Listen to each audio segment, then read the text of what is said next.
So I mentioned Sam Hyde.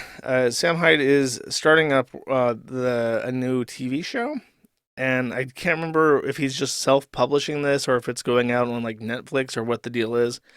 But he's getting ready for that, and apparently Adult Swim is not going to sell him the license to World Swim or World Swim, World Peace. So he's deciding what to call the show. It's basically just going to be World Peace episode 2 or season 2, but they have to figure out a name for it. So here are the options he's given his audience. $1 million Extreme 2. From what I understand, this is a meme because the new fags that like Sam Hyde now don't know that MDE is the name of his comedy troupe and World Peace was his show. So they just call it MDE, the show. So he's thinking of calling it MDE 2. World War 2. Extreme Nazi Porn. Season 2. MDE 2. $1 million Extreme Presents Season 2. Stinky. $1 million Extreme Presents Season 2. He must think that's really funny that one has quotes and the other doesn't. MD presents Extreme Nazi Porn. I don't know why that made me laugh. Project Peace. Big Bold Balloons. Chi Chiquion trademark. Global Harmony 2. Global Domination 2. And $1 million Peace or Extreme Peace. I vote Season 2. Can I vote for multiple? Oh, I can vote for multiple. Okay, I'm gonna do season 2's both of them, and then $1 million MDE presents Extreme Nazi Porn. I think. Why is there one for MDE and $1 million Extreme? Why is the difference in that? Yeah, I'm gonna just do that one. I'm gonna vote for these options. You can vote for them too. It's on his Twitter or whatever. I don't know if my vote was counted or if that just goes to a black pit. Neither would surprise me. Vote for all. No, that's gay. Um, So this ties into what I was discussing earlier that I played the Christopher Hitchens clip that made a bunch of people hate me.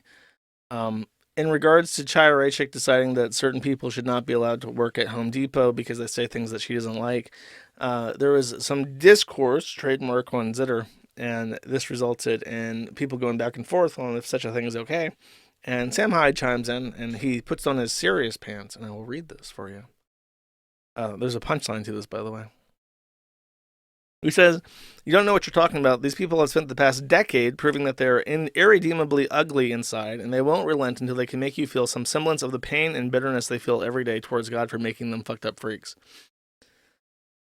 The only time they care about rules, civility, unity, etc., is when those things can be used to handcuff you while your kids are trans and your money is stolen to pay for some fag war or some group of people that hate you and is replacing you. There's no reconciliation. We are not gleeful and we are not out for blood. We just want to know that we cannot live with these people anymore." The issue that I have with that is if you want to like target like ideologues like that Bulldyke Rachel Maddow, and you want to say like, okay, let's destroy MSNBC and make her completely unemployable to the point where she has to like flee the country and go to some place where people like her can exist in peace, like Germany. That's fine, but to say that Home Depot lady shouldn't be allowed to bag fertilizer at the checkout aisle, that's a bit incongruous with the point being made.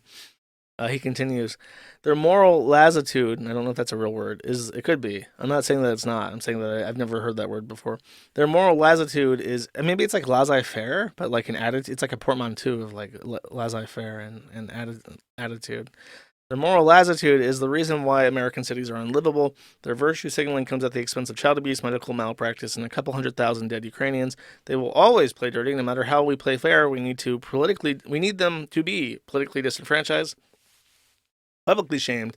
They need to be properly trained with electric shock therapy to keep their fucking mouths shut. These are not people who think critically from first principles. They are the mob you speak of. They are mob mentality incarnate. That is why they are called normies, NPCs, and the like. The idea of them exercising free speech is a joke because the only thing loaded into their software is scene and talking points.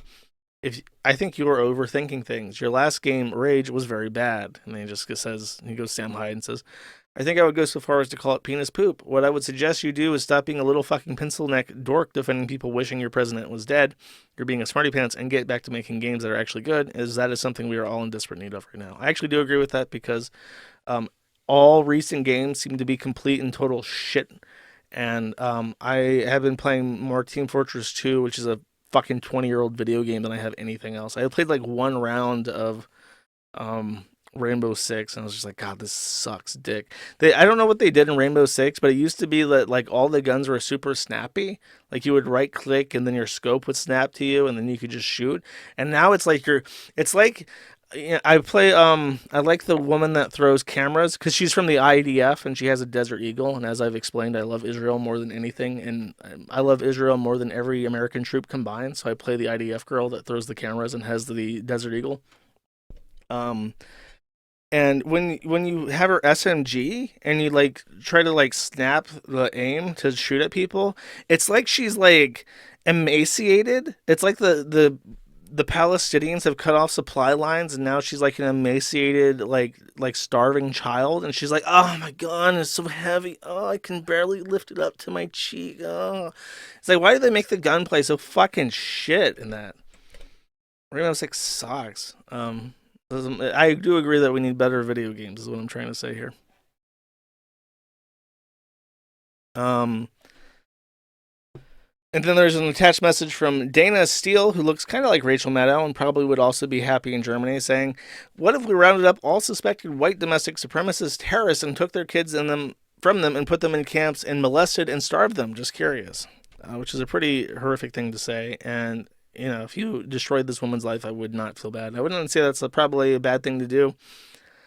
But again, I think there's a distinction to be made between kids protesting Palestine at their universities, which is a constitutionally protected speech, and the Home Depot lady saying, "I wish that they had not missed," which is also, I believe, protected speech. This woman is an ideologue. She's a dangerous person. She should never be allowed any levers of control. The fat single mom working at Home Depot is very far away from them. This woman, I can just tell just based by her headshot and verified check mark that she's probably a danger to society. Now all that is read and mentioned with some seriousness because it is followed up by May Catbelly saying that in response to this, she is Marky posting. Marky posting has now gone mainstream. This tweet has been seen 6 million times and liked by 53,000 people. Sam Hyde is a pedophile who slept with a 16-year-old fan when he was 29, but his fans are so gullible, all it takes is the bump on the shoulder and raise his brow, and they'll use any irony committing to the bit. So Marky posting has broken containment and is now in the discourse mainstream. For more information, you can listen to my stellar interview with Channing Krager. From my understanding, and I can't speak for anybody, but from my understanding after that interview, Marky's over it. I don't want to say that as like I'm representing her, but the gist that I got from the people that I spoke to is that Sam Hyde has truly gotten away with it, and the whatever it may be, if it happened, if it did not happen, if it was morally unconscionable, he's gotten away with it. And this person, it's just nothing's gonna happen. Nothing. It's just another drift. Like, this person does not give a fuck about Marky. And somebody even be is this Channing? 19. Crouching Tiger, Hidden Gabber, from river to sea, Bay Area, California. Oh, I don't think that's Channing. I don't know. It's kind of interesting. It's interesting that all these old image board memes are now like modern politics. Because that JD Vance guy, that's Trump's VP pick, he's like a follower of Shoe on Head on X. And he also follows he followed like a weird Twitter channel that was like a man who was obsessed with like fucking Scandinavian boys in saunas. And he just kept posting pictures of like these young, effeminate looking European boys. And like back in the day when the Vid Kings were around, Vid Kings would partake of this sauna boy on the regular. And for whatever reason, the vice presidential nominee for the Republican Party was following this account, which is kind of fucking weird. So that's our reality. Thank you for watching this clip by Colonel J. This is the King of Bold here. Remember to like and subscribe. Juice!